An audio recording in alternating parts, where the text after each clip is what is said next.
What's up, everybody? Welcome back to another episode of the Lights Out podcast. This is a especially brutal case that we're covering today, the Blue Moon murders. Authorities in Pensacola, Florida are investigating the brutal killings of 3 people found dead in a home.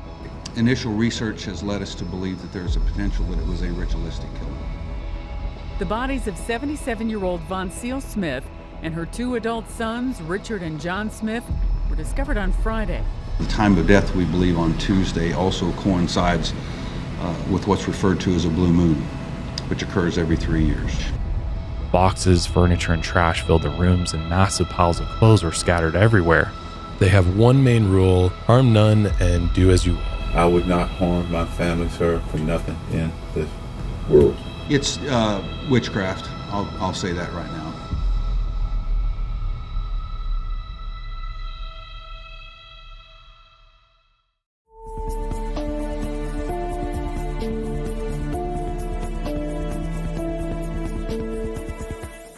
Lights out, everybody. What's up, everybody? Welcome back to another episode of the Lights Out podcast. I am your host, Josh. I'm joined in the studio by my co-host, Austin. Hey, what's up, man? Doing all right, man. Doing all right. And my producer, Daniel. How's it going, man? Good, man. How you doing? Doing all right. This is a especially brutal case that we're covering today. Mr. Donald Hartung Sr. and the Blue Moon murders. And what does that exactly mean? Well, stick around and find out. There's a lot of very bizarre elements to this one. Ouija boards, the Wiccan religion, the fact that this may or may not be ritual murders. But what never ceases to, I guess, really disturb me is the fact that people are able to brutally murder their own family members. I can't think of something more heinous and evil than that. Yeah, even just like biological programming, it seems to go against everything that we're kind of built to do, is kind of to protect your family, right? And in this case, Mr. Donald Hartung does exactly the opposite. So get ready. This one is very, very brutal and graphic in nature. But before we get into the episode, I just want to remind everybody that a very easy and free way to support the show is to make sure you're subscribed to us. There's tons of you who watch on YouTube who aren't subscribed to the channel. We're 1,000 subscribers away from 400,000. Can you believe that? Yeah, that's crazy. We're nuts. We're coming along here, and then every time you hit 100,000, it's like every 100,000 you pass, it feels like another, I don't know, kind of makes me a little sentimental how far the show's come, you know? We've been in the 300,000s for a while now, so it feels good to be moving towards that 500,000 mark. I mean, that's pretty exciting. So if you're not subscribed, help us get to 400,000. Just take a minute, make sure you subscribe to the YouTube channel. We really appreciate it. And always, you can follow us on Spotify or subscribe on Apple Podcasts as well.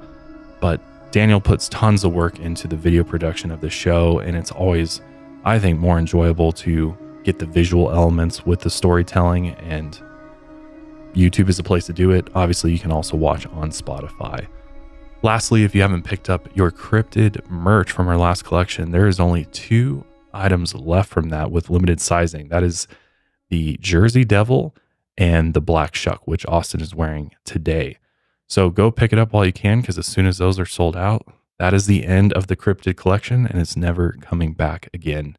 And thanks to everybody out there who picked up merch. We really appreciate it. It helps keep this show going as we trudge our way to the next tier of Lights Out. But with that being said, buckle up, sit down, and let's get into the Blue Moon murders. Today, our story takes place in Escambia County, Florida, which might be best known for its sheer amount of strange murders through the decades.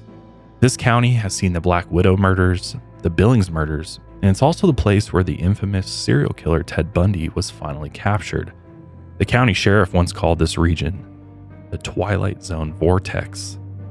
And by 2015, Escambia locals thought they had seen it all, up until the 3 Smith family members were found brutally murdered on the day of an ominous blue moon, and the one and only suspect was soon accused of an occult ritual killing. In 2015, the Smith family lived in Pensacola, Florida. 77-year-old Von Seal, a widowed and retired mother of 3, lived with her sons, 49-year-old Richard Smith and 47-year-old John Smith. Richard worked as a computer specialist team member for the Department of Homeland Security at the Pensacola Naval Air Station in their crypto division. He had a high clearance position dealing with code words and other aspects that couldn't be disclosed to the public. Meanwhile, his brother John worked at the local Walmart. The two men also had a half-brother, 58-year-old Donald Wayne Hartung, who worked for G4S Security at a hospital in Pensacola. They all shared the same mother, but Donald had a different father. Donald didn't live in the house with them, but he lived a few miles down the road. The neighbors never heard much from the Smith family, as they were usually quiet and kept to themselves. But for a few days, their house had been extra quiet. Anyone in the neighborhood that turned on the local radio or TV news that week would know that on Friday, July 31st, 2015, there was going to be a blue moon in the sky. A big part of this case surrounds this blue moon, or I could say the blue moon surrounds this case. So I'll give you a quick rundown of it. The moon generally takes about 29 days to go through a full cycle. You look up in the sky, you see a full moon. You won't see another one until roughly 29 days later. In an entire year, we witness about 12 full moons. But since each month is only about 30 or 31 days long, it doesn't always add up with the months. So sometimes we get a 13th full moon in a year, meaning that 2 full moons are seen in 1 month. Does that make sense? Yep. Okay, so that second moon is what we call a blue moon. In some pagan cultures, it's even called a black moon.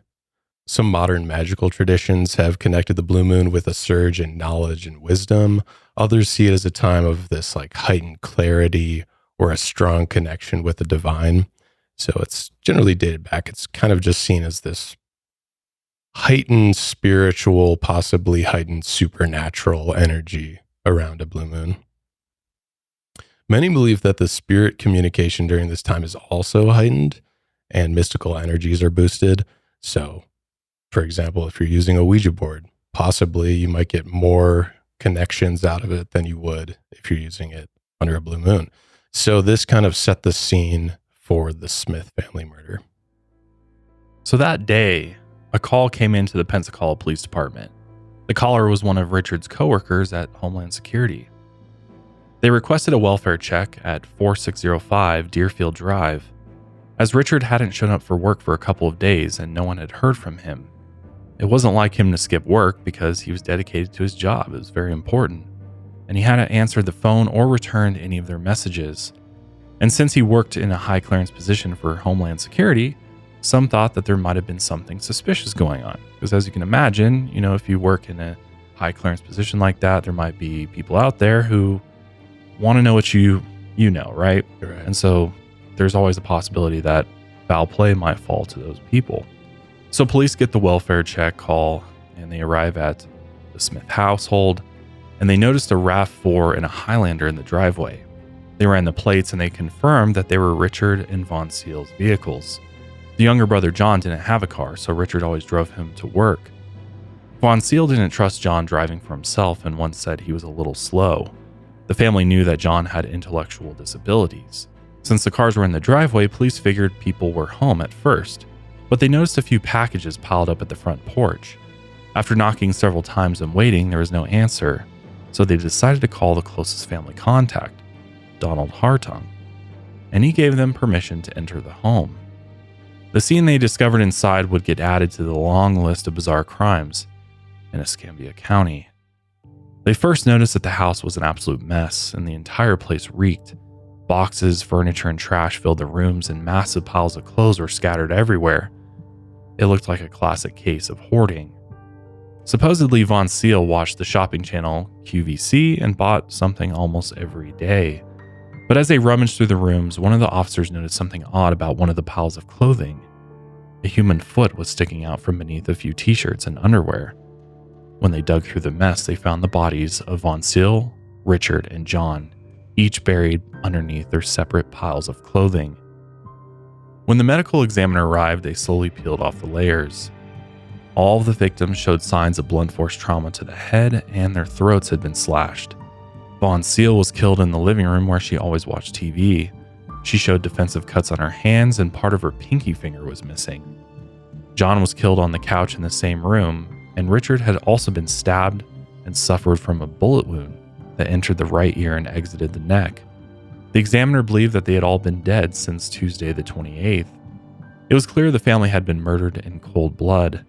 The investigation was led by Escambia County homicide detective Matt Infinger. When they checked the rest of the property, there were no signs of forced entry. Only a single fence gate in the backyard had been left open. There were no signs of a robbery since the house's valuables were still inside. Plus, they discovered a safe still filled with cash. So they immediately began searching every inch of the home. It was only a one-story ranch, but it was such a mess, it took investigators 5 days to go through everything. They discovered bloody paper towels in the trash, along with a bloody claw hammer they believed was one of the murder weapons. And a few stray cigarette butts were also collected at the scene for potential DNA evidence. In the meantime, they contacted family members, neighbors, and coworkers of the victims, and they all agreed that the Smiths rarely left the house. Some neighbors who lived on Deerfield Drive for years had never even met the family. Besides going to work and grocery shopping, they spent most of their time inside their home. And after Von Seal's husband Richard had passed away in 2012, she almost never left the house. She also experienced a nervous breakdown after once shooting a peeping Tom, which also affected her ability to go outside. As for John, he didn't socialize much outside of work and spent a lot of his free time watching TV in the family den. Richard also socialized mostly at work, and the rest of the time he spent supporting his family, driving them to doctor's appointments, and cooking them food. Since the family was so isolated, the murders seemed intentional. Investigators didn't believe it was a random act of violence, especially because there was no signs of a break-in, and the victims were covered with clothing. When the faces of the victims are covered by the killer, it suggests the murderer was most likely a family member that covered them out of remorse. But some investigators thought that the burial in piles of clothing, along with the timing of the blue moon, meant something else was going on. The public would soon be shocked to hear Sheriff David Morgan's theory for the motivations behind these heinous murders. The method of the murder, blunt force trauma, slit throats, positions of bodies, and then our person of interest has some ties to a faith and or religion that is indicative of that. The time of death, we believe, on Tuesday also coincides with what's referred to as a blue moon, which occurs every 3 years. It's witchcraft. I'll say that right now. So that's a pretty bold claim, and he's fairly confident about that as well. So I think it's important to break down what is a ritual killing. So for a ritual killing to exist, the murderer has to be connected to some form of belief system, like a religion or faith or something along those lines. The common ones that are talked about in the media, you usually hear Satanism or vampirism, devil worshipping, something like that. Something exactly like that. But ritual killings have occurred across many different religions all over the world, including major religions. So you can't boil it down to one. And besides that, there's also typically a connection to cultural, psychological, psychosexual elements. Some of the most telling signs, though, of a ritual killing is that there's typically a special positioning of the body or some sort of mutilation that's very particular. It's like removing a victim's heart. That's usually one big sign. Carving symbols, some sort of insignias, whether those are religious or whatnot. So those are good signs. Hallmark of a ritual killing is something like bite marks. That would be vampirism. Excessive violence, sexual assault. Those are also indicative of a ritual killing. In this case, investigators believed that it was the positioning of the bodies beneath the piles of clothing that set them off, as well as the timing of the blue moon. And we'll see that their theory is kind of like they wanted to cover the bodies to keep them warm until the blue moon had come and gone. So that was the idea, at least at first. So we'll see later how pieces of evidence will also suggest there's some connection to a belief system. many ritual killings are hard to investigate because they're typically secret. You know, that's kind of the whole point, is that it's this private thing that usually only a small sect is doing. So investigating those as ritual killings is extremely hard. But the goals for a killer to perform a ritual killing is usually to transform, self-deify, sometimes to heal. Other times they're just meant to please a higher power. But also on the flip side of that coin, sometimes people say that ritual killings are generally just used as a justification for killing, that they don't actually believe in this thing. They just kind of need to feed themselves that lie so they can justify doing something heinous. It seems a little brazen for the sheriff to just come out and say right off the bat, when before the investigation's even been completely done, that it appears to be witchcraft, right? Because that's a very broad term, first of all, and a term that, if you really know what witchcraft is, has no connection to killing at all. Yeah. He clearly didn't do his research, right? It's just the classic stereotype, right? That most people that don't understand the Wicca, or, you know, people who are self-proclaimed witches and what they actually do. And, you know, to just throw all those people under the bus and be like, oh yeah, it's witchcraft. You know, he's you know, thinking of it as like an evil witch from a movie or something like that, where they're like cooking up human body parts and stuff like that. It does play into like a Hollywood type of narrative, which is very dangerous to do, right? Yeah. And it just terrifies the town as well. It just reminds me of like the, you know, the satanic panic. Yep. And that whole thing. It's kind of the same deal of like, you know, they all are devil worshipers, you know, they all worship Satan. So therefore,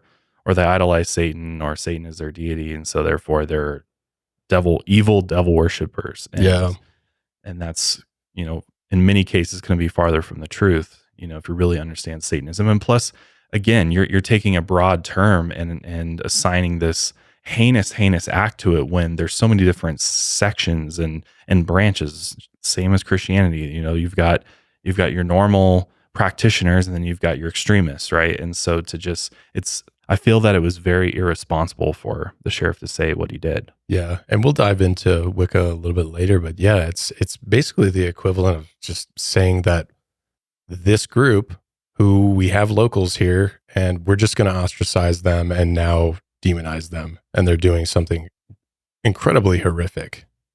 Which completely discounts the sheriff's department investigative skills, right? Yeah. Like that's just like, that's a little, makes you look bad, I guess, is what I'm trying to say. There is one app on my phone that I use absolutely every single day, and that app is Rocket Money. I'm a huge fan of Rocket Money. I've actually been using them for the last couple of years. Even before they were Rocket Money, I used them under their previous name. But Rocket Money has saved me so much money over the years, especially when it comes to subscriptions. It feels like every day I'm signing up for a new subscription, whether it's streaming services, you know, to go watch a single show, and then I forget to cancel it. And then my credit card's just being charged and I completely lose track of it. I know that happens for many of us. Rocket Money is here to save the day, because it will save you not only money, but so much valuable time. For me, one of the things I don't want to do is spend the time to go call and cancel subscription or try to hunt down how to do that online. It's one click and they go and cancel it for you. It's that easy. But Rocket Money is more than just an app that cancels subscriptions for you. It also monitors your spending and helps you lower your bills all in one place.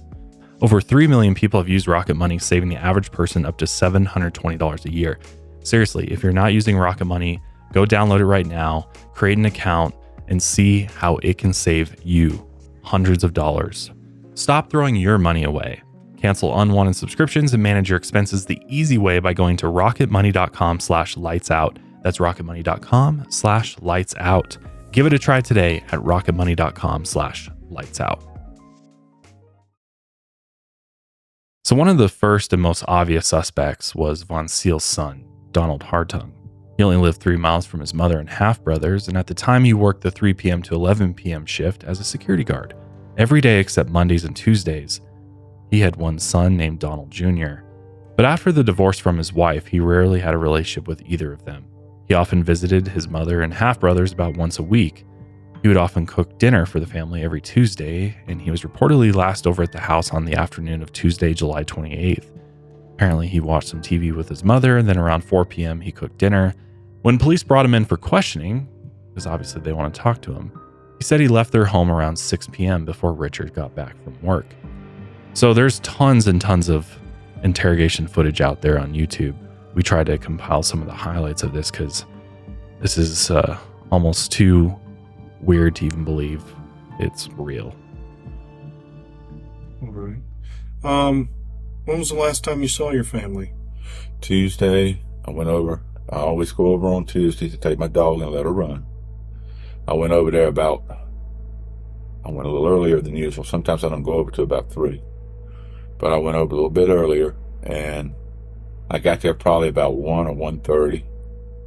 And I stayed pretty much out in the yard playing with the dogs, go in, talk to Mama, watch television together. She loves QVC. She watches it all the time. Mm-hmm. And she puts it on the news, and I fix dinner for them every Tuesday. And I made dinner. And What'd you make? Fried chicken. Let's see. John always picks out what we eat, and I cook it when I get there. So we had fried chicken, green bean, corn, and biscuits, and French fries. Okay. Was there any leftovers or anything? Well, yeah, I always put RT's in the stove. I always put his in the stove. His is always in the stove when he gets home from work, because sometimes he don't get in until 8, 9 o'clock. Oh, okay.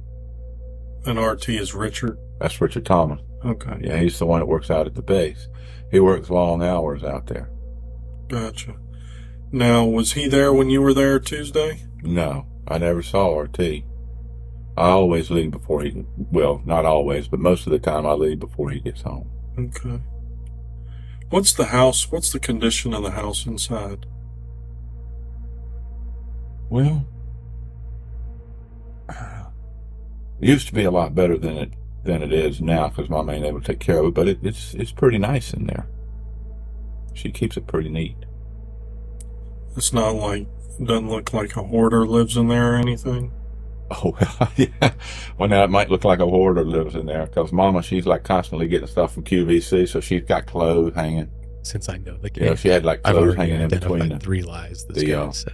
It's crazy. Where the TV is and where the table is, and the kitchen, and they're in the doorways, So there's a lot of stuff in the house. There's a lot of stuff in the house. Mama gets QVC. She orders something just about every day. Okay. Where does she get all the money to do that? Well, I don't know where she gets all the money to do that. I reckon it's from my dad's retirement. Oh, okay. What'd he do? He was in the Navy for 20 years. Okay. And he retired from the Navy, and then he worked for the Civil Service for 22 years. And then he retired from the Civil Service. And then he worked out on the base at NAS, at the fuel farm. Mm-hmm. And he stayed out there about 16 years until he had Parkinson's. Oh, okay. And he got to where he couldn't drive no more, so sheriff's deputies followed him home one day. They thought he was drunk. Oh, really? Yeah, he was getting bad. Hmm. So RT and Mama got together, and John and me, and we decided, it was time for Daddy to retire. I got you. But as far as I know, that's just my dad's retirement. That's all I know. I got you. What time after you cook dinner, did you clean up, or what do you usually do? Yeah, I always the dishes or whatever. I always help John do the dishes. We put them we put the pots in the sink, and we put the plates in the dishwasher, and then I always help him do their wash their clothes. Did y'all wash clothes that night? Yeah, and then we put them away.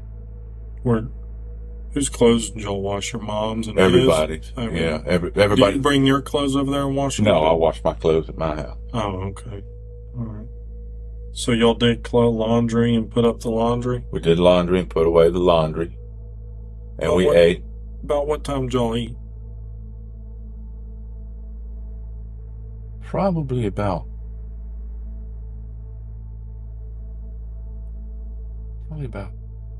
3:30, 4 o'clock. Probably about 4. Somewhere right in there. Okay. So y'all ate an early dinner? Oh, yeah, we always did. Oh, okay. Yeah. And y'all had fried chicken, green beans, corn, biscuits, and French fries. That's right. Great dinner. Sounds good. Wow. Well, I do all the cooking when I go Good over. cook. Well, when it comes to cooking stuff like that, I am. Okay. I know how to do that. I got I've got my mom's recipes. She wrote every one of them out for me. I've got them handwritten at the house, so that's where I learned to cook from my mama. I got you.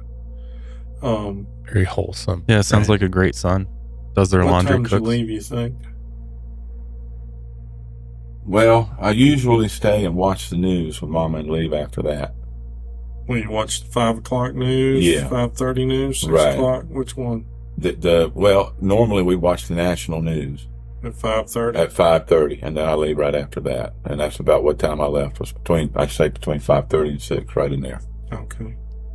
Where'd you go after that? Home. Okay. I like this detective. Yeah, I think he's doing a pretty good bullshit. job, and you can just tell he doesn't believe a fucking word this guy's saying. Yep. Did they tell you how your folks, your family over there was killed? Killed. They said they were deceased, and they never told me how they were killed. They're dead. And it looks like they were killed. Killed. Mm-hmm.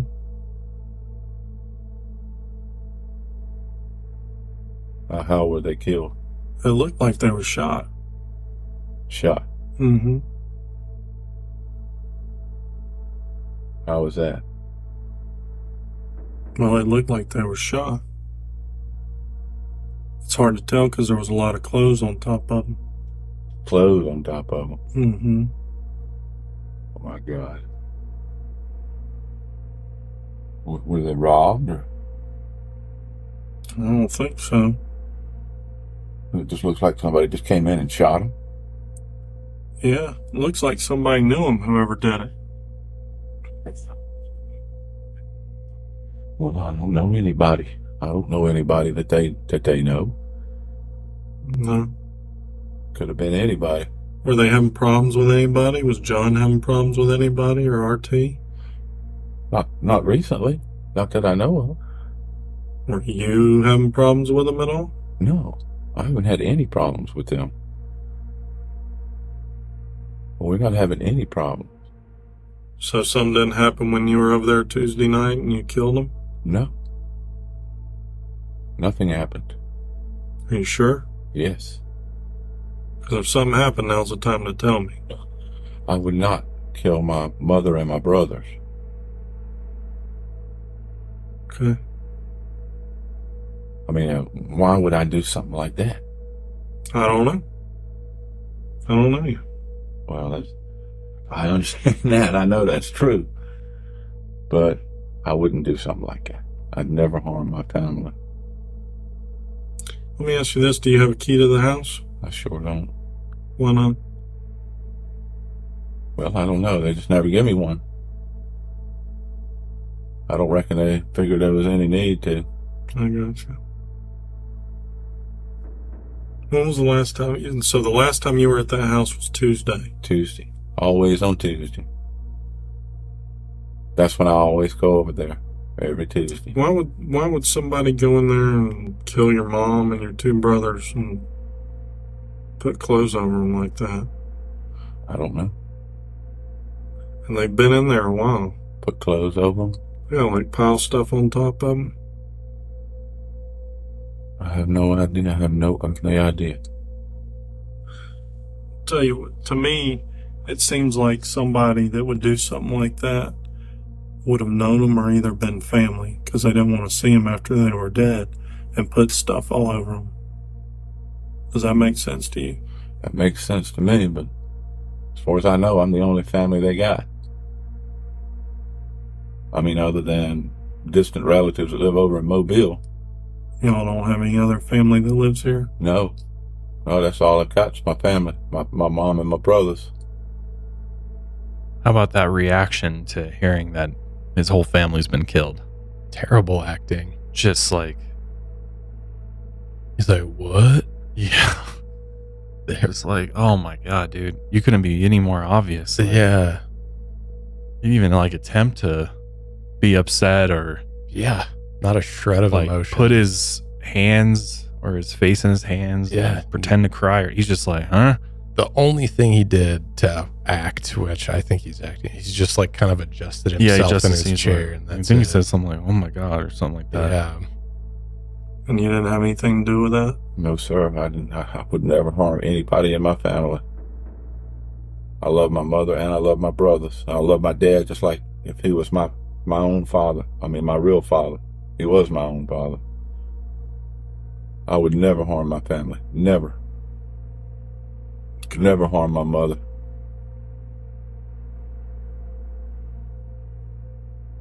Or my brothers. Did you get jealous because they're all living there with your mom and maybe feeling left out since you live over there by yourself? No. Been over there for 15 years. I love my house. I love my place. Is that your house? You own it? No, I don't. I rent it, but I've been renting it for 15 years. I got you. It's low rent. I mean, it's not real expensive. And I take good care of it, keep it painted and everything. On the inside, I do all the inside stuff. Another smart question. And, do you own your house? No, Yeah. I wasn't jealous Another about that at financial all. question. I don't care nothing. That's I don't want important. nothing to do with that house. I don't want nothing to do with that house at all. Why? Because my mom's died in there. See his foot starting to twitch a little bit. He's definitely getting a little nervous there. Yep. It's a little hard for me to believe because your mother's pretty much the only family you got. Yes. And you've showed no emotion the whole time you've been in here. And you've known that they've been dead. No. I mean, it's like you almost prepared yourself for this. You've had days to prepare yourself for this. No, sir. I'll show plenty of emotion when the time's right. Well, why would they be covered up with like this much clothes put on top of them? I have no idea. I have no idea. I mean, it makes no sense for somebody to come in there, a total stranger, and to kill them the way that they were killed and put that much stuff on top of them. Makes no sense whatsoever. Whoever did this... It makes no sense for me to go in there and do something like that either. Why? Why? You know them. Of course I know them. I love them. That's my family. Exactly. And you couldn't stand the thought of sitting there seeing them after you killed them, so you put this stuff over them. Now the question is, why would you kill them? I have no reason to kill my family. I've been going over there for years and years and years. Why would I kill my mother?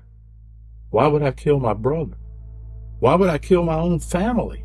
Why wouldn't you? You have no Because feeling. I'm not crazy. Do you take any medication? No. I don't take no medication at all. I'm not on any kind of medication.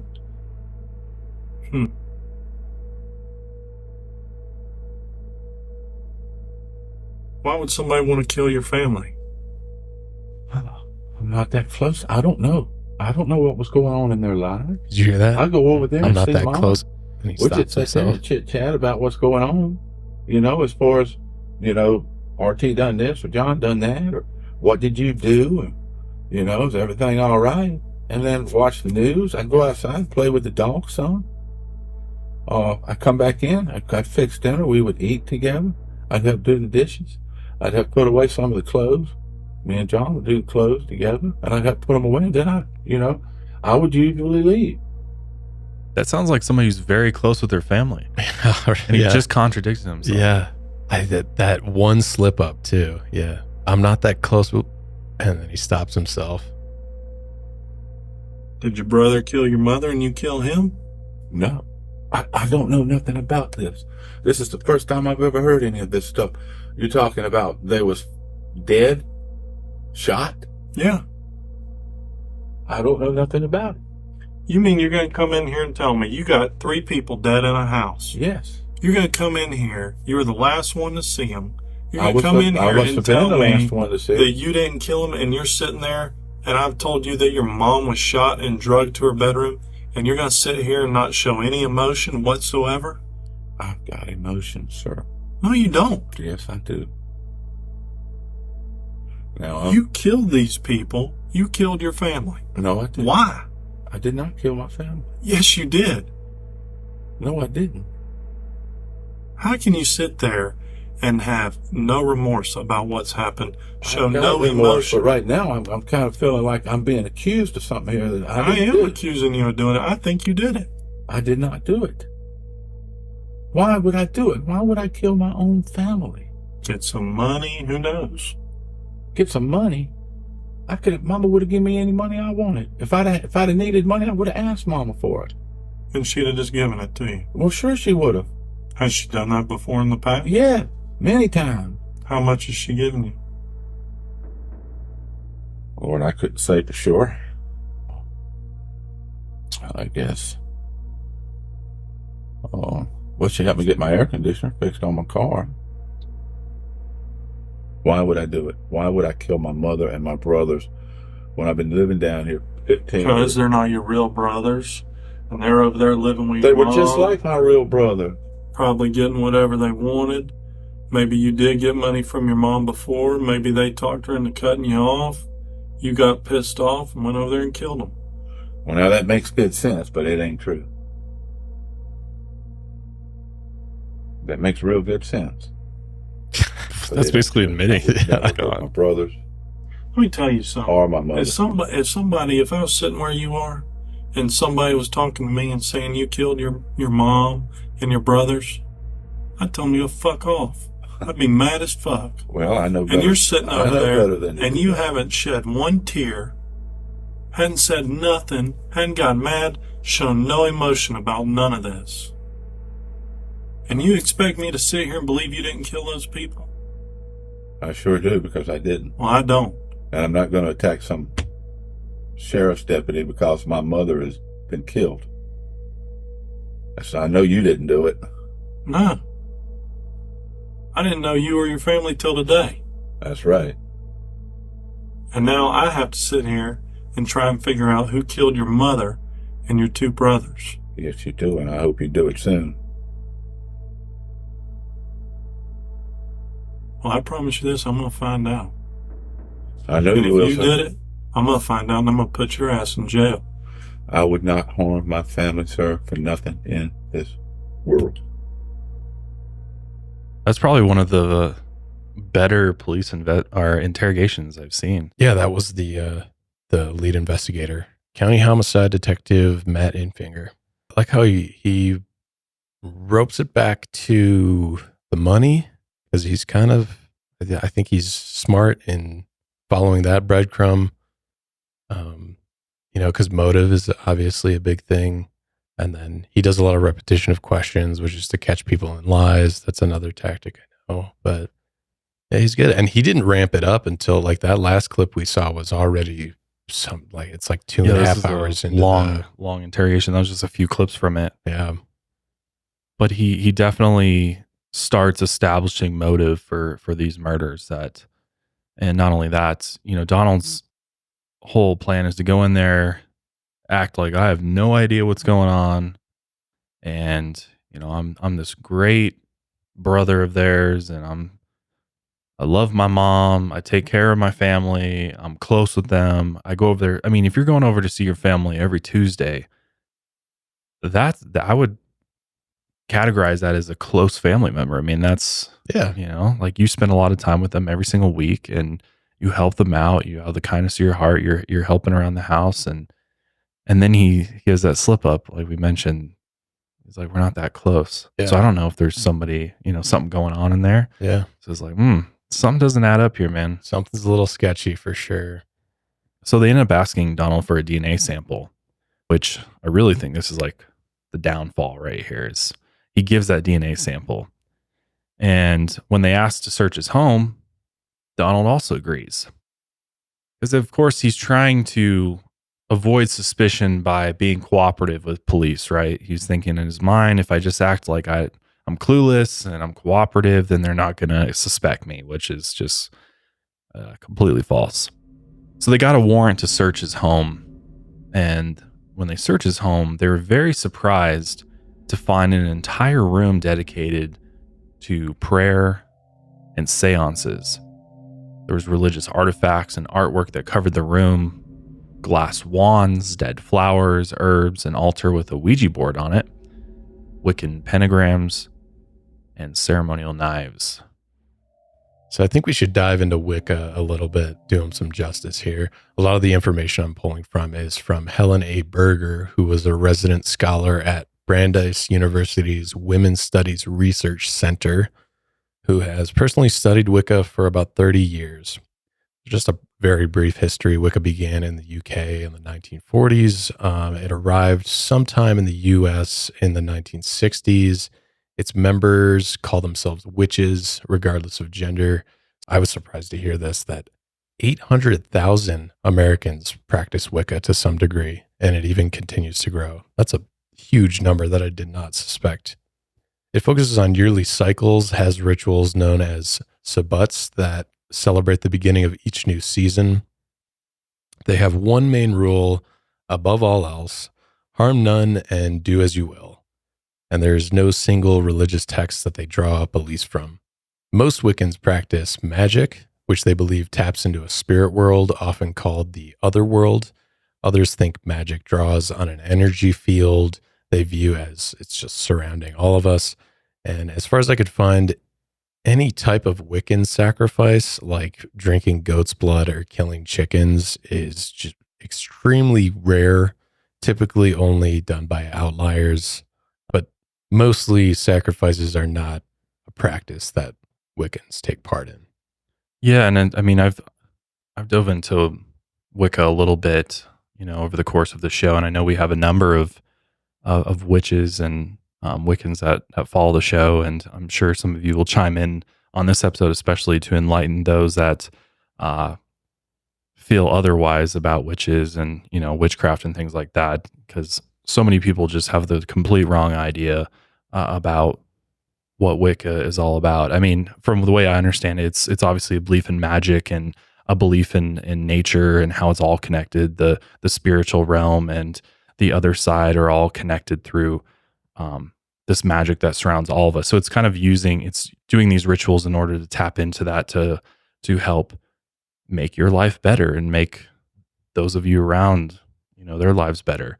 And it's a very, very peaceful religion or spiritual practice. As far as I know, there's no violence at all anywhere in any of the Wiccan texts and any sort of practice in modern times. I think some of the sacrificing of animals and things like that stems from long ago, or like you said, outliers of people who are starting with Wicca and then kind of going in an offshoot or creating their own offshoot religion. So it's very important to, especially with this case, to understand that it is a totally peaceful practice and that there's no mention of ritual killings or anything like that anywhere. So a woman named Susie Raindove Smith, who's a high priestess of a local Wiccan group in Florida, said the victims were not associated with any of the area's pagan or Wiccan organizations. Susie also made a video telling the sheriff, who you saw earlier, call out Wiccans or witches, saying that he needed to take back his accusations that the killings were a Wiccan blood sacrifice. His accusation was based on a deputy's quick reading of a since debunked website about witchcraft conspiracy theories, which, you can only imagine where that road leads. Later, the public also noticed that he had made these accusations when he held his first fundraiser for his re-election campaign. Because obviously there's a lot of people, in opposing faiths that feel a certain type of way about witchcraft. So if he goes hard against them, that makes him look better in their eyes, right? Yeah, and just to get that TV, just his face on TV saying something crazy, so right? Catchy to be like, it's kind of a buzzword in a way. So the sheriff ended up winning re-election, which potentially what he said about this case and just this case in general may have helped him secure that position again.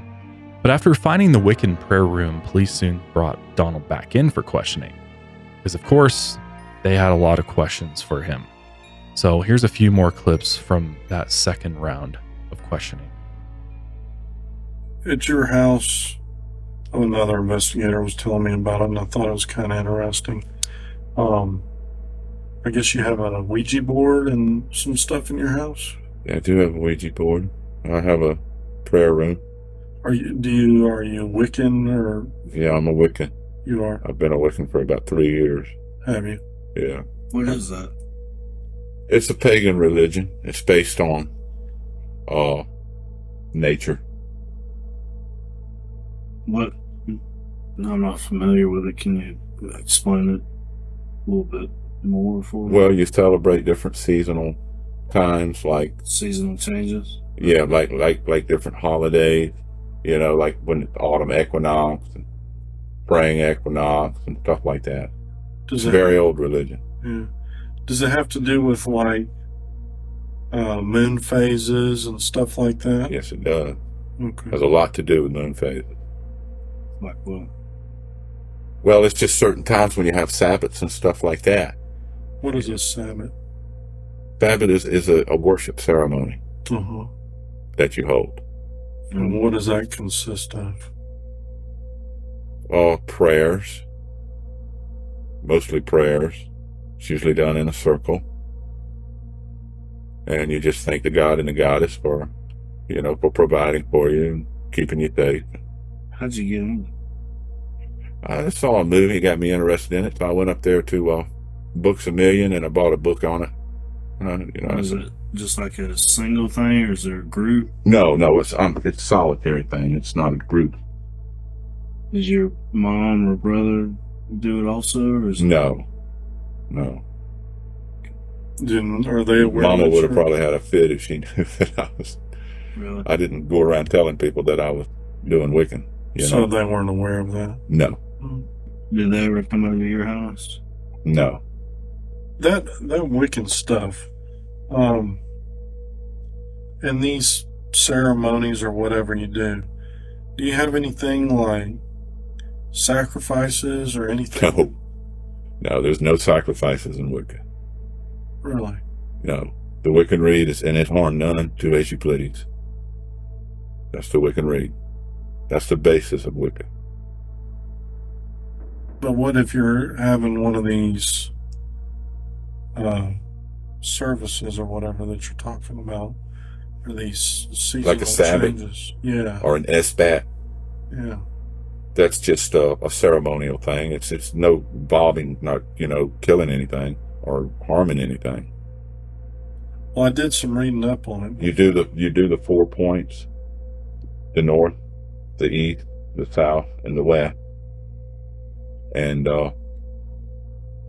those are the 4 cardinal points. Then you call the elements to come and to assist you, and then you pray to the God and the goddess, and that's about it. What are these elements? Earth, air, fire, and water.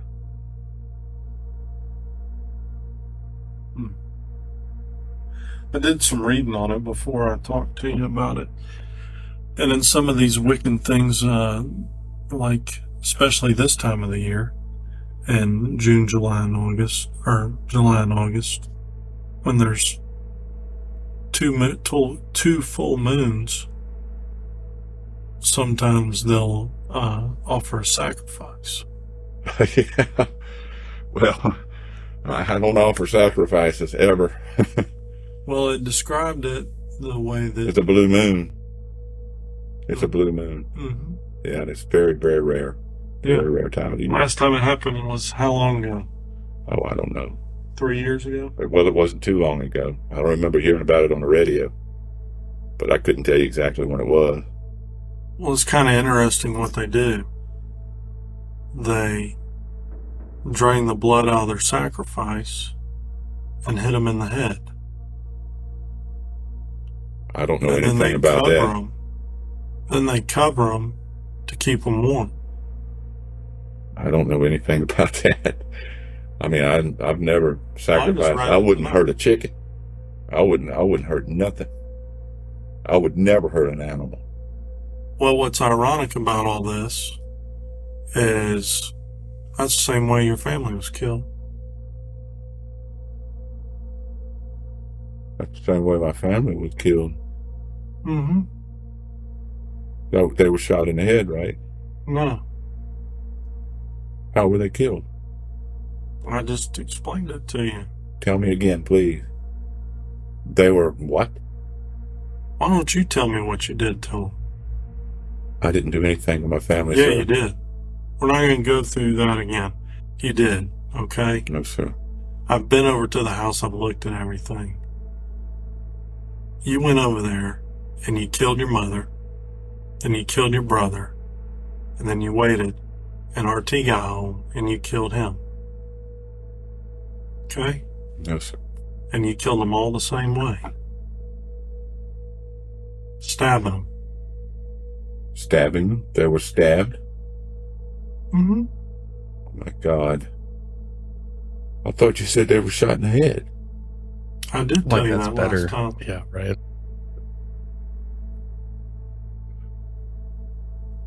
I don't do animal sacrifices, and I sure didn't sacrifice my family. If you think Wicca's got something to do with this, if you're way out there, I would never hurt anything. Never. I sure wouldn't. Have you been in your right frame of mind lately? Yeah. I've been in my right frame of mind lately. I can't, as far as I know, I have. I do the same thing I always do. I haven't done anything any different. Mm-hmm. So don't you think it's pretty much a coincidence that you're a Wiccan and your family's killed like a Wiccan sacrifice? I don't know anything about Wiccan sacrifices. I don't know a thing about anything like that. If you know about the blue moon and all that kind of stuff, you do. Well, I know about the blue moon. I know it's full moon, but it's been all over the radio. I never hear it on the radio. I listen to the radio every day, all day. Have you ever heard about that on the radio? I just ran across on there. That's the only way I know. Yeah, it's been on the radio. The only thing I listen to is talk shows. That's the main thing I listen to. And the only time I listen to them is when I'm at work. So you can kind of start to see where, sort of the name, the Blue Moon Murders comes from. The media created that as a result of what police said. And it's very clear the police are very confused about Wicca as a whole. Yeah. And they're obviously not getting their information from reputable sources when it comes to actually describing. And this is the sad thing that happens a lot of times is the art of, I guess I shouldn't call it an art, the heinous acts of devil worshiping where, that involve ritual murders. And we've covered a few cases like that over the years here on Lights Out, get confused with Wicca, because one of the things in the house is they find a pentagram, right? Or it's actually a pentacle, because a pentagram with a circle drawn around it is a pentacle, which is a Wiccan symbol. And oftentimes, if you don't understand, I know I certainly did for a long time, especially growing up, in the Christian church is like, either way, it's an evil symbol, and it's only used for evil. But oftentimes it gets confused as, a symbol used by Satanists or devil worshippers, because they sort of took the symbol, inverted the pentagram, and then called it their own. And so if you're not well versed in, the different symbols and what they mean, it'd be very easy to confuse it as like seeing this evil symbol within his house, right? Yeah. And it's aren't the 5 points in Wiccan, it's like the elements. Right. Yeah. Right. And then one of them's like spirit or something like that. But yeah, you can kind of see in the second wave interrogation, they're just they lost track a little bit, and they're really reaching for the human sacrifice line of thought, but that's just really, I don't know, it's just not there. No, they're trying to push that direction for some reason, when really it's irrelevant to the murders themselves. And I don't know. I don't know why they go so hard on that angle. I wonder if the sheriff maybe put pressure on it, because he's like, oh, these are ritual killings, so they tried to double down. Yeah, it kind of seems like maybe they're just trying to cover for him so he doesn't look bad, and that they end up proving that that was the motive behind the murders, is that these are ritualistic murders. But yeah, really, I mean, it really seems like they're reaching to make that connection. Because I mean, obviously, not all of the police necessarily thought this. I mean, depending on your level of knowledge in the occult and Wicca and all of that, I mean, you're gonna come up with different conclusions. But they heard through other family members that Von Seal hated the fact that Donald practiced Wicca because she was a devout Christian, which that makes sense. At the time, police suspected Donald must have killed his family, but they had no solid evidence at that point, so they had to let him go. In the meantime, neighbors were terrified that there was a maniac on the loose. The media took what the sheriff had released during the press conference and ran with the theory that the murders were ritual killings committed in the name of witchcraft.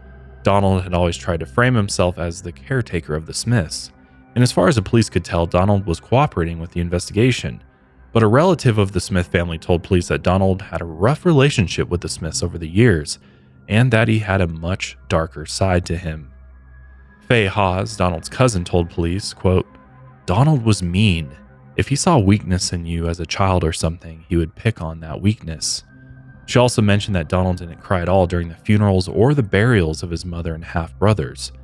No one had seen him grieve at all, which I will say, everybody grieves differently, and True. I've seen cases where family members had nothing to do with the deaths of their loved ones, and they're not emotional. Yeah. Or maybe they don't show that emotion in public where everybody sees it. Yeah, he lives alone, so that's another part of it possibly. So just because you don't grieve or show emotion doesn't necessarily mean you're guilty of murder or something like that. Right. But for the most part, I think most people would expect to see some level of emotion. Yeah. He seems very just like nonchalant, not concerned, just kind of like it comes across as acting to me, at least. It seems like he's putting on an act. Yeah. And he's had days to prepare at this rate. Right. That's important to know. Others said that Donald had always been jealous of Richard after he got the job at the Department of Homeland Security, because it kind of seems like they're almost in the same field to some extent. Like Donald wished he had a higher paying job and more prestige. He's just a security guard. Meanwhile, his brother's, getting more praise and accolades. He's got a very important job. So it seems like that's definitely going on. But it took about 2 months to compile all the evidence against Donald. One of the biggest eyewitnesses was the neighbor George Chittenden, who lived across the street from the Smith family. Deerfield Drive was a loop that only had one way in and one way out. George constantly watched the street all day, and the first thing he noticed on Tuesday, July 28th was that Donald didn't have his dog with him. Every other Tuesday, Donald always brought his dog along to play in the backyard, but for some reason, that Tuesday he didn't. The neighbor also claimed that Donald left the house after Richard got home. Richard had even left work until 6:30, but Donald originally claimed he left the house around 5:30 or 6, and the sun was still up. But the neighbor saw him leave after it was starting to get dark, and he kept his headlights off like he didn't want anyone to see him driving down Deerfield Drive. Definitely suspicious. The investigators also connected him to the crime scene after analyzing his DNA, which DNA doesn't lie. It seemed obvious that his DNA would be at the house, though, since, again, he was there every Tuesday, so not completely surprising that they found his DNA there. But his DNA was discovered in areas of the home where he shouldn't have been. One of the most suspicious places was inside Richard's belt, on the zipper of his notebook case, and his checkbook, especially since Donald claimed he wasn't at the home when Richard got there. Plus, investigators realized that whoever committed the crime cleaned up a few bloody items and threw them in the indoor trash can. And guess what they found on top of them? Donald's DNA on those cigarette butts. They had been thrown on top of the bloody paper towels covered in Von Seal's blood, meaning the most likely scenario is that whoever threw out those cigarette butts also threw out the bloody trash. During the investigation, one of Donald's coworkers mentioned that he bragged about being the inheritor of a small fortune that his mother Von Seal had saved. Investigators soon discovered that her estate was worth around $900,000. Bingo. And several years later, Von Seal took him out of the will. But the document also noted that Donald would become the sole heir if Von Seal and Donald's half-brothers were deceased. Of course, Donald defended himself and said he knew nothing about the money or the will, but after police gathered enough evidence, they arrested him just before Halloween on October 27, 2015, and they charged him with 3 counts of premeditated murder. Throughout the entire investigation, the police never investigated any other suspect. Donald was the only one they thought that could have committed the murders. But there was a problem the prosecution faced in court. They had to decide if they wanted to continue with the theory that this was in fact a ritual killing. As you probably know, we run our own merch store, and when it comes to shipping your merch, the only company we trust is stamps.com to get the job done when it comes to finding the cheapest postage that we can possibly find. But not only that, it saves our team members endless amounts of time from having to drive to the post office, wait in line in order to drop off all your orders. Stamps.com gets it because for the past 25 years, they've been helping businesses just like mine save time and money. I use it on a personal basis to ship gifts, and I do tons of online returns because I pretty much only shop online these days, and so sometimes I got to pay for my own return shipping. Well, Stamps.com makes it extremely easy to not only get the cheapest postage, whether it be USPS or UPS, because they give you discounts that you can't get anywhere else, up to 84% off USPS and UPS rates, which is absolutely amazing. Plus, Stamps.com will automatically tell me what's the cheapest and fastest shipping option. Then once I select that, I just print my postage out on my home office printer and slap it on the box. And then I can even schedule a UPS or USPS pickup right through the Stamps.com dashboard. And that's it. Set up your business or your personal for success when you get started with Stamps.com today. Sign up with promo code LIGHTSOUT for a special offer that includes a 4-week trial plus free postage and a free digital scale, everything you need. No long-term commitments or contracts required. Just go to Stamps.com and click the microphone at the top of the page and enter code LIGHTSOUT. So the ritual killing theory was really what brought this to national mainstream media attention, terrified the masses, especially people who didn't understand Wicca, which is probably even today, probably not a lot of people understand what Wicca is. And it's still debated today if this was truly, in fact, a ritual killing or not. So at this point in the case, I'm just curious, what do you think? Is it a ritual killing? From the evidence that we have, I would say no. But there is based on what Donald's saying, that he picked this up 3 years ago and he just went and picked up a book. I would be curious to know what other books were found in the house. Because obviously Wicca, no sacrifices, but that doesn't mean that maybe he started exploring other offshoots of Wicca or, darker groups that perform rituals and things like that. So it is all very weird, especially when you think about the fact that the blue moon was happening as well. Yeah, that's quite a coincidence, right? And so, yeah, it seems like quite a coincidence, or maybe there is a connection there. Right. It's just not revealed how that connection is being made. And that's a good point, because who's to say maybe the police investigators had no one on their team to even parse through the literature that they were finding in his prayer book, or maybe they didn't have someone on their team, their investigation team, to parse through or even understand what some of those books were in his prayer room, Yeah, I mean, it's possible he had some other literature that he was studying, or maybe because it's like Wicca is such a peaceful religion, and Donald just doesn't seem like a peaceful person at all to me. Like, and that's what's weird is like I just don't see him practicing these like peaceful rituals to nature and to the universe and the cosmos and things like that. I feel like maybe he started there and then he went down a darker road and dug deeper into the occult and started uncovering, maybe he ran into Aleister Crowley or some of the other darker figures within occultism. And because the one thing that gets me is like, he clearly planned this out, right? At least to some extent. I don't know how far in advance necessarily, but I think the biggest thing, I just thought of this when we were rewatching the interrogation videos. The first thing that he says in the first clip that we watch, and the first lie that I detected, was he's like, I brought my dogs over to play. I always bring my dog over to play in the backyard. And I think that proves that he was thinking about it. And the neighbor pointed out he didn't have his dog with him, which was odd because all the other weeks he did. So I think there was a bit of premeditation for something to occur in that house because he specifically didn't bring his dog along. Yeah, that's a really good point. The other thing I wanted to point out is I'm trying to wrap my head around the fact that the bodies had piles of clothes on them. Is there some significance to that? Yeah, that's a good point because why cover them? Yeah. If you're going to leave the house and nobody's going to go check on the house for days, what is the purpose behind covering up the bodies? And that's where I'm like, maybe there is more there. And maybe some of that information that connects that just hasn't gotten out, or the police haven't, never released other things that they found. Sometimes I feel like the media only gets a piece. And I think this is true for many cases. We only get a piece of the puzzle or pieces of the puzzle. And sometimes police look really silly in our eyes when they're making these assumptions about cases like this.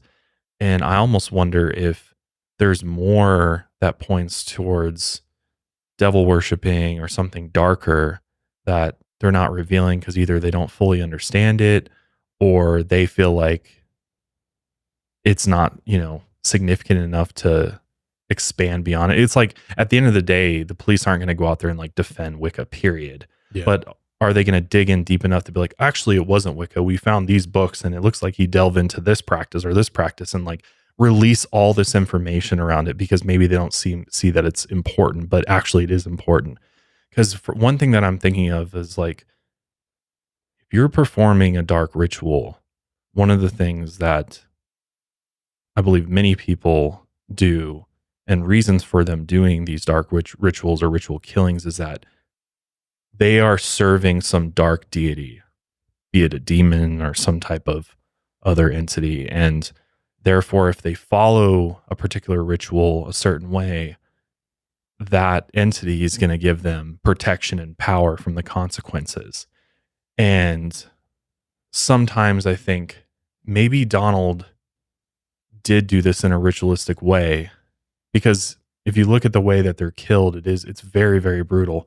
It's like, why go to the extent that he did to kill his family in the most brutal way possible, bludgeon them, slit their throats, and then proceed to drag them to different areas of the house? I do think there's something to be said about why do you move them? There's a positioning happening, it seems, within the house, and then covering them up with clothes. Also, at the time that this moon is occurring, I think and it's like piles and piles. Yeah, piles. Like it's like ridiculous amounts. Yeah. It's not just like I wanted to cover them because I didn't want to see them because I felt remorse about killing my family. Just put one, get a sheet and put a sheet over them. Yeah. But to pile clothes to the point where they're buried underneath it, I almost feel like maybe the officers aren't completely wrong. Like maybe there is something more to it. Maybe they found something more to the fact that maybe Donald wrote about it or something where he's like, I need to keep, or there's a book that they found and there's like, keep the bodies warm until the moon comes out. Yeah. And therefore power will be bestowed upon you. And, that's usually how it goes in some of those other dark rituals that I've heard about. And therefore maybe Donald truly believed that he was going to be protected by whatever this entity that he did these sacrifices to. And obviously, didn't work. But in his mind, he thinks, if I just play it cool and collected and I just deny everything, ultimately this entity is going to save me. And that's just my total personal theory, total speculation. No, I'm on the same wavelength. But it seems like if you dig into it a little bit more, I don't think you can completely write off everything of. There are too many weird things in this just to be a classic murder, killing your family case. There's just like the clothes pile is one.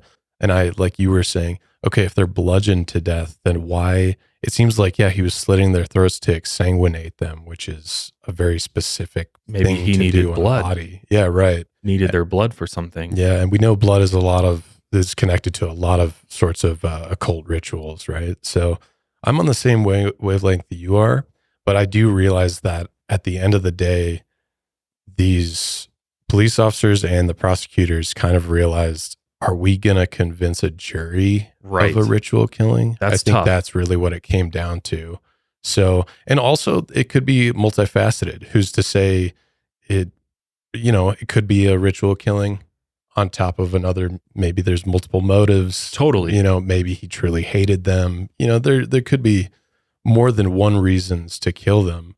And the ritual killing might have just been another aspect of it as well. Yeah, that's a great point, because ultimately they have to prosecute this in front of a jury, and it's going to be way harder to convince a jury that this was ritualistic killings because they just don't have the expertise or knowledge to really prove that. And plus, think about who the jury members are. They're, likely the chances Southern, of getting people that are going to understand what this is slim to none. Yeah. So it'd be much easier to prosecute him just on the fact of, and I think, like you said, it's a layered motive here that it's money.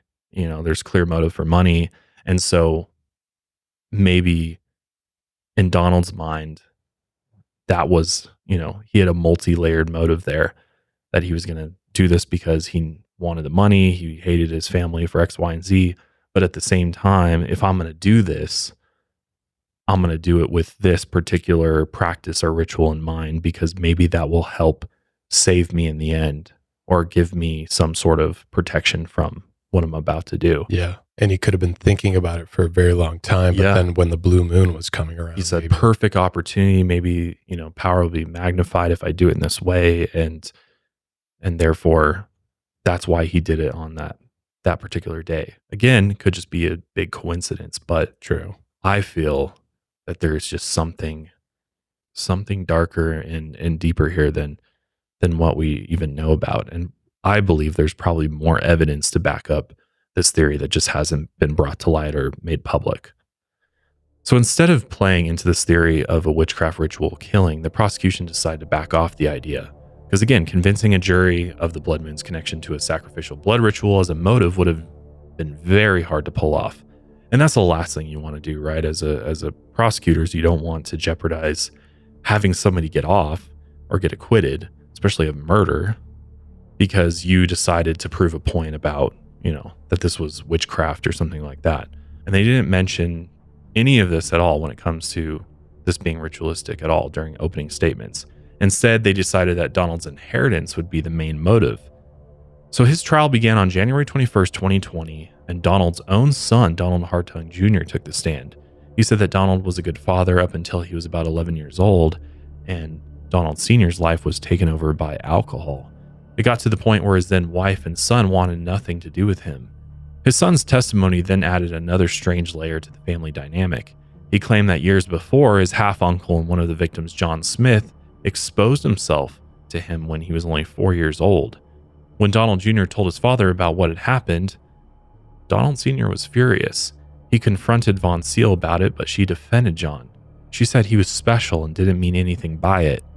Ever since then, the relationship between Donald and his mother and his half-brothers was never the same. I'm going to play a clip of Donald Jr. testifying. Here's what he had to say. You're talking about from when I was a child? Yes. Yeah, there was a situation with John when I was a kid. He exposed himself to me when I was a child, and I had brought it up to my mom probably a couple of days later, and because of that, a rift had formed between them. I don't think I was a kid at the time, so I don't know what happened behind closed doors, but I know they didn't talk for a good period of time. Okay. And I know at some point in time, everybody moved to Pensacola. My grandparents and John R.T. and all them. Okay. And I apologize. You said that John exposed himself to you. Yes. When you were a child. Yes. Okay. And you told your dad? I told my mom about it. Okay. And then did your mom tell your dad? Yes. Okay. And then did dad go to your grandmother?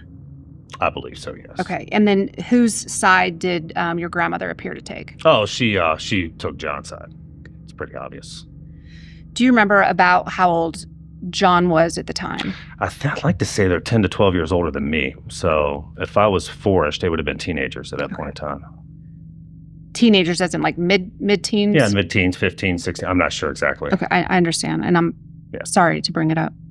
Did that incident seem to separate your father from the other three? Yes. Going back to 2015. Sorry to jump around. Did your father bring that situation up with John Yes. Okay. And what was the nature of that conversation? So I got a call, and the call actually started with him saying, "You remember a long time ago when you were a little boy?" And I was like, "Where are you going with this?" He's like, "You remember a long, long time ago when you were a little boy, a situation with Johnny?" And then it clicked. I was like, "Why? Why would I actually forgot about it at that point in time?" Right. I was like, "Why are you telling me about this?" He's like, and then that's when he went into the explanation that about the Walmart thing, where he thought that he had heard from an investigator, maybe from the Department of Defense or something, that John may have did something at a Walmart. And I guess it was kind of backing up, reinforcing the fact that he's maybe a predator or something like that. Okay. And that's how it's basically explained to me. When did you have that conversation with him in relation to the murders of your family? Before he got arrested. So it would have been within that 2-month period of time. Okay. So now we have a layer of sexual abuse, which is, that adds a lot of, obviously, tension in a family, especially when someone's taking sides or defending someone. Right. I mean, seems like more motive for Donald to want to do something to his brother. Yeah. There's definite anger there. And it's tough. This case is interesting because investigators had to slowly peel back these layers, because since Donald is essentially the only surviving member of this family, we just don't get the family history from really anyone else. Besides, we do get a little bit from his son. We got a little bit from Von Seal's niece, but that's the hard part about this case, is that they had their foundation for the case. Donald is just a liar. So how do you build the family history? It's really hard to say whether or not any of that is true or not. And really, just if there was any other, I mean, it seems like there was major dysfunction within this family and definite past trauma and things like that. Yeah. And one of the biggest signs is the will, right? The will was a huge part of this. And it says, I'll quote it, "I hereby give, devise, and bequeath to my husband, Richard A. Smith, providing he will survive me. But if he does not survive me, then an equal share to my 2 sons, Richard Thomas Smith and John William Smith, to be theirs absolutely. I intentionally make no provision herein to the benefit of my son, Donald Wayne Hartung Jr., not for lack of love or affection, but because he has sufficient assets of his own." You mean Hartung Sr.? So it actually says Junior in the will, yeah, which they pointed out. The defense team pointed that out, and they think it was just a typo. Just a typo that she meant to put Senior, yes, and not Donald's son, right? Which would make sense. Exactly. It's kind of confusing when you get into junior, senior, the third and fourth. So yeah, she was talking about her son, especially because she says Donald Wayne Hartung. Right, that's his middle name. Yeah. But that's a huge sign, right? That there's tension in the family. And she says that not for lack of love or affection, but because he has sufficient assets of his own, which is not true. He rents his home. He's working, and he's pretty old. He's approaching 60. He's still working as a security guard. I don't think he has that much money. And so that sounds like a lie. And she cut him out of the will. I think that's a pretty good sign. Yeah. I mean, it definitely makes you wonder what else happened in this family history to get to this point. So the prosecution argued that Donald was approaching 60 years old and he was ready to retire but didn't have the money. So they argued one way to secure his future finances would be to kill his family.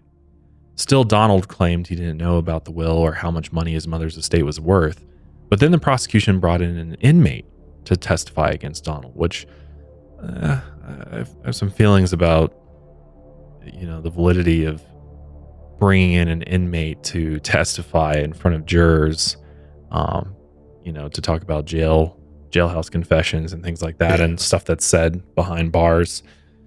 Because it's really, you're just taking this guy's word for it pretty much. Yeah. And we know there's an inherent bias for inmates to snitch. There's an incentive to snitch on others, right? They'll say whatever they need to say to get a lesser sentence. And that's exactly what happens here.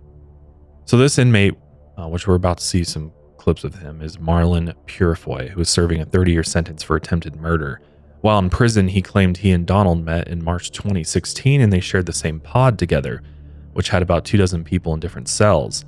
They didn't share the same cell, but he spoke to him on and off over the next 4 years. At first, they became friends over their interest in Florida State football. According to Marlon, Donald eventually confessed everything to him and even got down to specifics, which before we listen to this, because it gets very specific, I don't know if I believe the relationship, that he would actually tell this inmate these very intimate details of what he did based on what we know. That there's kind of this on and off relationship they weren't like cellmates either. Yeah.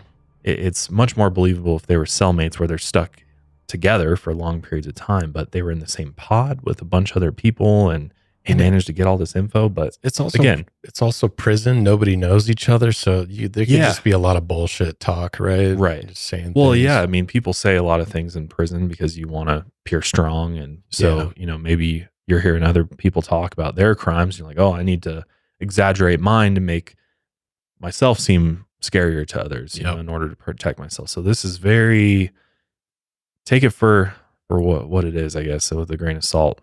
Here's what Marlon had to say. And did you talk to Mr. Hartung on a regular basis? Yeah, all the time. And when you say all the time, like in a week, how many times would you speak with Mr. Hartung? Well, I come down in a week's time, probably about 5-6 times. He always send people for me and stuff. I'm sorry? He always send people for me. What do you mean he'd send people for you? Because send time to my room. I might be in my room asleep or something. He'll send somebody down there to get me and stuff. Okay. So he would send somebody to come get you? Correct. And then you would go to his cell? Yes, ma'am. Okay. Now, did he ever go to your cell? No, he never went to my cell. Okay. Always his? Always his. Why was that? Because people were scared of him. Oh. My cellar was scared of him too. Why? They thought he was a witch.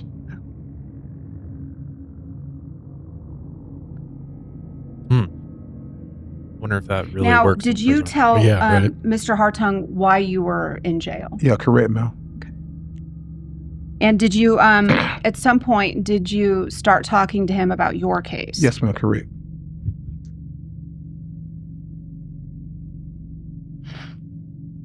Did you also discuss religion with Mr. Hartung? Yes, ma'am. Okay, and what was the nature of your conversations? We talk about voodoo, Wicca, and stuff like that. He believed in Wicca, and I told him I believe in voodoo. Now, did you actually believe in voodoo? No, ma'am. Why did you tell him that? I just told him that, you know what I'm saying, because just hear him talk, you know what I'm saying, make him comfortable what it's like.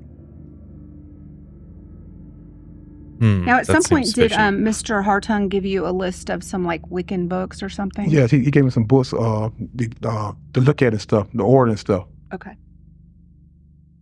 And right there, he says, she asks him, oh, well, do you believe in voodoo? And he goes, oh, no, we're just talking. Well, couldn't that defense be made for Donald, right? If you guys are just bullshitting about stuff, then couldn't he just be also bullshitting about stuff? Yeah, I don't know, man. I really question his testimony because there's been instances in the past of dirty prosecutors feeding information. True, yeah. To people just like Marlon. Yeah. And which is completely, illegal and against the law, but it happens. And it's also interesting that, if we could go with that line that someone's maybe feeding him information, but it's funny that they decided to pull back from the ritual killing aspect of it. But yet they still bring it up, right? So that's a good point. I wonder why they're choosing that direction. And did Mr. Hartung tell you what, if anything, came of that? He said he told his mother about his son got molested. His mother said she didn't believe it, and she said John was special, and see that made him mad right there. He started like hating his mom and stuff behind that. Donald does look creepy though. Yeah. Did he tell you anything about what his relationship was like with his mother? He said he hated his mother because the way she treated him different from the other boys. Did he say why? They had different daddies. Any other reasons he was upset with his mom? Yeah, and she left him out the will. That really made him mad, he said. And what about Mr. Hartung's son? About the will? Oh, she left him out too. That made him mad. Did he tell you I guess his mom told him that he was out of the will? Yeah, he said his mama told him back in 2012 that he was out the will, him and his son. Seems very specific bullet points that he has on the case, too. Like, how's he remembering all this? Yeah. Like, in such a specific manner. Mm-hmm. Now, did he tell you if the murders was it just something that kind of happened, or was it something he'd been thinking about? Well, he said he'd been playing it last 3 to 4 years. He said Ouija board made him go overboard, though. The what? I'm sorry? A Ouija board. What about a Ouija board? He said that really made him do it, made him go overboard. Donald's hiding a smile if you're listening. Thinks that's funny. Now, did he tell you any details about the day the murders actually happened? Yes, ma'am. Okay. And what did he tell you? Did he tell you when he went over there? Yeah, he went up like 11 o'clock, something like that. Okay. And do you know what day? He said on a Tuesday. He always go there on a Tuesday. He said he always goes there on a Tuesday? Yeah, yes, ma'am. And when he went over there on the Tuesday, did he tell you what he did? Okay, so he first said when he went over there, he said he left his dog, Xena, because he know what he was going to do. So he left the dog over there. Then he went over there and cooked. Okay. Did he tell you what he cooked? He said he cooked chicken and corn, I think string beans or something like that, and biscuits. Okay. And after he cooked, did he tell you what he did? Okay, he said he went and took some cameras down because his mother got hurt one time. She fell, and I guess the brother Richard had installed some cameras. He took them down. Okay. All right. And did he say if the family ate or not? Say it again? Yeah, they ate. Okay. And then what happened after they ate? He said he killed his brother after that, which is John. I'm sorry? He killed his brother, John. Okay. Did he tell you how he killed his brother, John? He said he hit him in the head from behind and cut his throat. Did he tell you what he hit him with? I think he said a hammer. I can't recall. Okay. And then did you say he slit his throat? He said cut his throat. Cut his throat. Yeah. Did he tell you where John was when this happened? He said it was like in a den watching TV. Okay. Did he tell you what he did after he did that to John? He went to his mother, and then he tortured her so she can tell the combination for the safes and stuff. He said he tortured her, I'm sorry? He tortured her. How? He cut her left pinky finger so he can tell the combination for the safes and stuff. Okay. And did he say if he got the combinations to the safe? Yeah, she told him where it was in a black purse. Okay. And did he say what else he did to his mom? Then he said he hit her in the head and slit her throat. Did he say what he hit his mom in the head with? No, he didn't. I can't recall. He just said he hit her in the head. Okay. Did he tell you where his mother was? In the front room watching TV. So a couple things. I find it very odd that he has all of these play-by-play details of how this all went down. I was thinking the same thing. I have a very hard time believing that Donald, which based on everything we've seen and we know about him, it doesn't seem like he would be dumb enough to disclose every little minute detail like this. Point by point, like literally minute by minute of what happened that night. Doesn't make sense. It almost feels like the prosecutor and Marlon are playing this like, you know, she gives the cue, he has the answer. Right. It's not even like he has to think for a moment to recall this minute detail. And then of course, the one detail he forgets is like what Donald hit him over the head with. It's like, oh, so you remember like what they ate for dinner, but you don't remember Donald telling you about the hammer? That's a good point. He can remember the color of the mother's purse, but he can remember that he killed him with a hammer. Yep. Okay. It doesn't make any sense. The other thing too is the money was still in the safe. Right. Yeah. So it wasn't taken. Yeah. It was like Donald never took the money from the safe. And I don't think that necessarily means that he didn't torture his mom to try to get details about the safe or other things, because of course her pinky was missing. But I just am very, very sus of this testimony. I think this is just my line of thought, is that maybe he did have some crucial details, but they wanted to make him a star witness. Right. So yeah, they might have just fed him a bunch of shit to be like, this guy knows everything. Right. And again, the Ouija board gets brought up. Yeah, it's interesting that they are kind of subtly getting tied back in there of like, well, that means he's evil. You know, he's got evil intentions. He's playing with a Ouija board. So, and who knows who's on this jury? Scare the jury, right? Yeah. Okay. After he did this to his brother and his mom, did he say what he did? He said he went in and got the stuff, like money out of the safe and stuff in his mama's room. Did he leave some? Because it said they still had the money. Maybe he just took some of it, but... He said there was a safe in his mom's room? Yeah, in the closet. I just can't see him saying all this to him. Yeah. And at the beginning, he said people are scared of him. Right, did he say anything about Richard? What happened on that day? He waited till Richard came home. And, you know, he said Richard always come through the back door, and he shot Richard. But he said it didn't kill him. It didn't kill him. So Richard put up a struggle. Okay.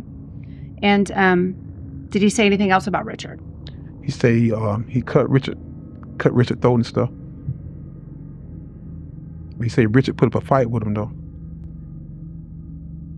Did he say anything about did he say why he had to use a gun? He said Richard was big, like 300 pounds, plus he's like worked for Homeland Security.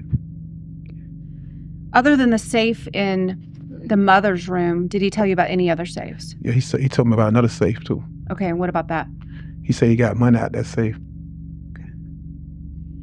Did he say where that safe was? No, he didn't really say where that safe was. Why would he care to tell anybody about safes? Right. Now, did he tell you how he knew where the safes were in this house? He said he always snoop around the house. He didn't know where it was. Did you say he snooped around the house? Yeah, he snooped around the house. Like in general? Just snoop around, like just look at stuff. Okay. And when you say snooped around, was it just on this day or when he'd been over there previously? He'd been over there previously. Okay. He knew where everything was. If I had to read Donald's facial expressions and just his mannerisms while this is going on, it seems like clearly he's feeling like, how is anybody believing this in a way? I could be completely wrong, but that's just my take on it. Because at one point he kind of like smirks under his hands and he's just kind of like, this is just so ridiculous. Like, how is anybody believing this? And if I had to guess, he's kind of like keeps looking over at the jury to see what the jury's reactions are to this. Because I don't know. For me personally, I don't think this is very like compelling testimony. It almost seems like very scripted. Like she says, it's just very quick, and he's just like recalling all these details about. Yeah, I think like the trying to read Donald, which is hard to do, but if you're going to speculate, it's like he could be thinking in the back of his mind, he's like, I did do it. I killed them all, but you guys can't read how this is all bullshit. This guy's testimony. No way I would tell this guy, but like, I did do it, but also this is clearly planted. Yeah, I think that's kind of what he's thinking. Despite us being skeptical, and I'm sure there were others that were skeptical of Marlon's testimony, many believed that Marlon was telling the truth, especially because he did give those small details like Donald cutting off his mother's pinky to find the combination to the safe. Not even the lead homicide detective knew that about the case, but the defense pushed back. They pointed out that a convicted felon can get a reduced sentence by testifying in court. They mentioned that Marlon had once testified in court and got a reduced sentence for another charge in 2004. He was promised that his life sentence would be reduced to a 30-year sentence if he testified in Donald Hartung's case, and he might have been eligible for a further reduction in his sentence depending on his testimony. So the defense made sure to point out that he had an incentive to lie or bend the truth. They also tried to poke holes in the rest of the evidence.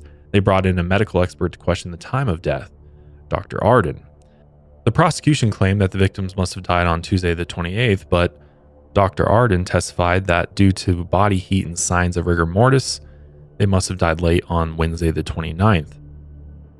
He also claimed that Donald's DNA at the house was obvious since he visited once a week, and there was no physical evidence that connected Donald to the crime. They never found the gun, and there was no evidence of blood back at his house. They also reminded the jury that Donald had no significant criminal history, and he also suffered from detachment disorder. Supposedly, he suffered from emotional detachment, which is when a person is unable to engage in their own or other people's feelings. I had never heard of this before, but a forensic neurologist also pointed out that Donald suffered from frontotemporal dementia, which impacts cognitive function. They even showed x-rays of his brain that had these little white dots that weren't supposed to be there. And this condition might have also affected his decision-making at the time of the murders. So something to take into account. Plus, he also grew up in a trauma-filled environment and was abandoned by his father when he was only 3 months old. He was also sexually abused when he was a child. And the defense then tried to undercut the lead crime scene technician, Christine Rollins. She had collected the DNA at the crime scene 4 years earlier, but before the start of the trial, she had been fired and prosecuted for stealing drugs from a different crime scene.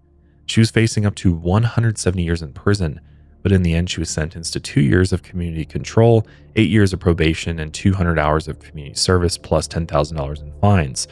The original medical examiner had also since resigned from her position after being accused of misusing state funds. So those are some major problems with the investigating authorities. Yeah. And that's definitely reason to question the prosecution. The prosecution, the investigation, a lot of things that they did. Yeah. But all of this wasn't enough to convince the jury. Again, the strongest physical evidence they had was that Donald's cigarette butts were above the bloody paper towels in the trash, and of course the DNA on Richard's belt and belongings. After 6 days of testimonies and 4 hours of deliberating, here's what the jury came back with. In the circuit court in and for Stanley County, Florida, State of Florida plaintiff versus Donald Wayne Hartung, defendant, case number 1715 CF 004806A, Division C, Danheiser. Verdict: as to the charge in count 1, Von Smith, we the jury find the defendant, Donald Hartung, guilty of first-degree murder as charged in the indictment. As to the charge in count 2, John Smith, we the jury find the defendant, Donald Hartung, guilty of first-degree murder as charged in the indictment. As to the charge in count 3, Richard Smith, we the jury find the defendant, Donald Hartung, guilty of first-degree murder as charged in the indictment. So say we all. Jennifer Cassart, dated 1/29/2020. So yeah, guilty on all counts. Doesn't seem surprised at all either. Yeah. Pretty stoic, as is, I mean, even when we were watching the interrogation videos, right? Maybe he's just a stone wall. That's the kind of guy he is, just a stone wall, and that's it. On February 7th, 2020, Donald was sentenced to 3 consecutive life sentences in prison. The death penalty was on the table at some point, but Florida's death penalty rules have been constantly changing over the years. So before 2016, jurors needed a 7-5 majority vote for the death penalty. After March 2017, they needed a unanimous jury vote, that every juror had to vote for the death penalty. So during Donald's trial, they needed a unanimous vote, which did not pass. Instead, they moved forward with life in prison without parole. And then this year, in 2023, again, we saw that law change. Now, only 8 out of 12 jurors need to vote for the death penalty. So he was kind of just in that, I guess, sweet spot. Yeah, it kind of seems like either way, though, they probably wasn't going to get the death penalty. It was just in that time frame, they needed a completely unanimous vote. But yeah, it's crazy how fast the Florida death penalty laws. I'm just glad they gave him life sentences without the possibility of parole. Yeah, that's. I mean, if he's not getting the death penalty, then at the very least it should be that sentence. After his sentencing, Donald claimed that the jury had been misled and that he didn't have a proper defense team. Let's hear from Donald. Wilson replied, right after a minute, she said, "You're a stupid asshole." I said, "What? What did you say?" And Mr. Wilson said, "I said you're a stupid asshole." I respectfully ask Judge Thomas Danheiser to reconsider my motion for the removal of Michael J. Griffin as my attorney. I request also that Sharon Wilson be removed before phase 2 of this miscarriage of justice can continue. I submit that you, Judge Danheiser, examine the testimony ex parte of my pejorative yourself. You grilled her for about an hour and a half, during which time the names and addresses of 31 possible witnesses for phase 2 were presented. This past Friday during testimony, Mr. Wilson revealed that only 2 doctors paid for it by mistake would be called to testify. On June the 3rd, 2019, a continuance was issued, partly because Mr. Wilson had not prepared witnesses. And now, almost 7 months later, not a single subpoena has been requested. Michael had names of at least 12 character witnesses, including Michael Brooks. Michael Brooks at Sacred Heart Hospital, been head of security there for G4S for over 20 years. My work supervisor at Sacred Heart for 9 years and 9 months until I was suspended. And I might add here, Your Honor, that the reason why I wrote the letter of resignation, and Mr. Griffin actually wrote the letter, I just signed it. The reason why I sent the letter was because I wanted to get unemployment. I was on food stamps and unemployment, Your Honor. I gave $100,000 to some high priest that rode off on a Harley while I was on food stamps. I don't see how that really helps his case there. No. Seems to show that he was in need of money desperately. Yeah, true. And he just seems all bent out of shape about this case as well. I mean, by the end of this, I will admit I had a few doubts about this case. I wasn't, I don't know, after all the evidence and everything, I wasn't 100% convinced that he did all these things. I mean, I'd say I was like 95% convinced, but I did have a small bit of doubt. Well, I don't think it was handled with the utmost care. That's for sure. Yeah. By the prosecution. And, you know, it sounds like he's pissed at his lawyers for not bringing the right witnesses to testify on his behalf to help make him look better. I mean, he's clearly just upset at this point that, you know, he just got the sentence that he did. I think at the end of the day, though, the DNA doesn't lie. I think it's, you know, unless he was framed, his cigarette butts with his DNA and his DNA only are on top of those bloody paper towels. So to me, it seems like either he killed his family or he had somebody kill his family, but he was there at the time of cleanup. There was a part of me that thought, though, I was like, what if he had gone there, smoked some cigarettes at a different time, or he was there on that Tuesday, you know, smoked cigarettes earlier in that day? This is just me thinking out loud. And then let's say a totally different killer came along, did what they did, and then while they were cleaning up, they also somehow swept in Donald's cigarettes on top of the cleanup job. I don't know. It's possible. There's enough like in my mind where there could be a little bit of doubt. Sure. If gun to my head, he's guilty. But well, and I mean, the police basically admitted they looked at Donald and no one else. Yeah. No, they didn't even. They literally just were like, "This is our guy." Yep. Which is always dangerous because you never know if 100% you've got the right guy or not.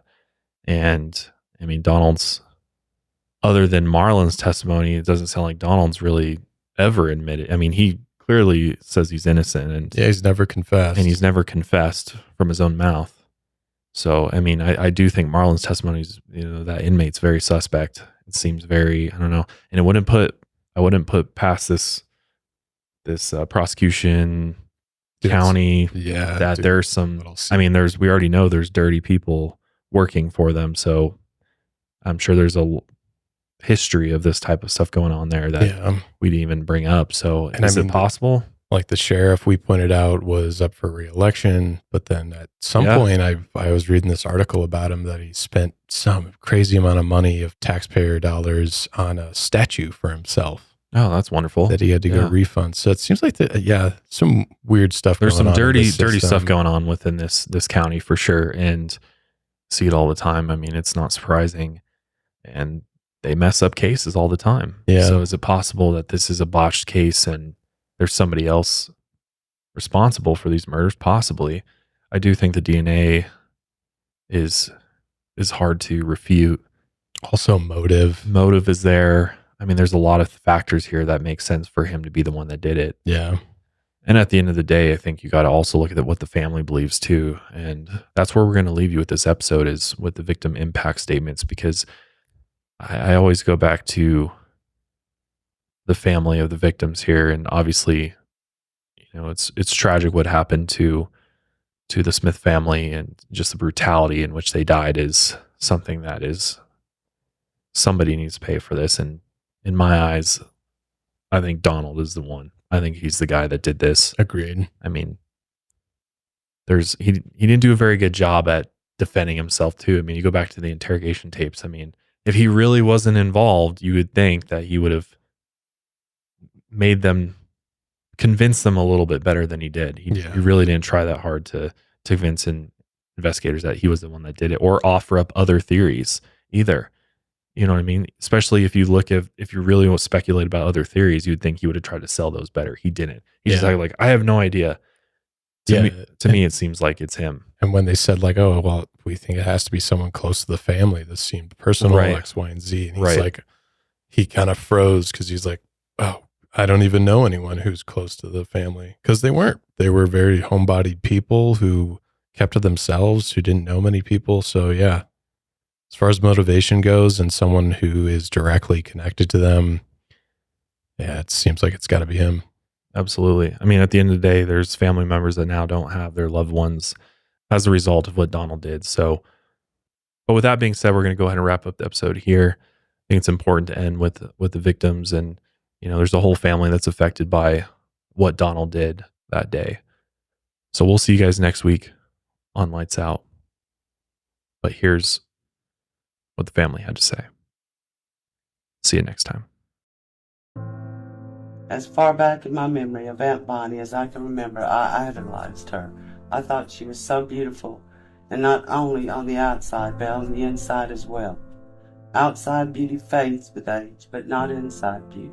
A good heart. Her beauty never faded in my eyes. I will forever miss her hugs, her laughter, her southern drawl. Everybody was sugar, honey, sweetie, all those southern slang words. She always made everyone feel special no matter who you were or what you did, your occupation, poor or rich. She treated everyone the same, as it should be, as she learned from being a Christian. She was a Christian. She not only taught, but lived it out in her life, the Christian life. Another thing I loved about Aunt Bonnie was how she always talked to the third person. Like when my father passed away, it was sugar, if you need anything, call Aunt Bonnie, or honey, you know Aunt Bonnie loves you. I miss that. That's how she talked all the time. Richard Thomas Smith, also known as RT by his family, was a smart and caring man. He was a huge University of Alabama fan, and Alabama memorabilia covered his office. He dedicated his entire life to his family. He loved his family so much that he gave up his personal life to his family, for his family.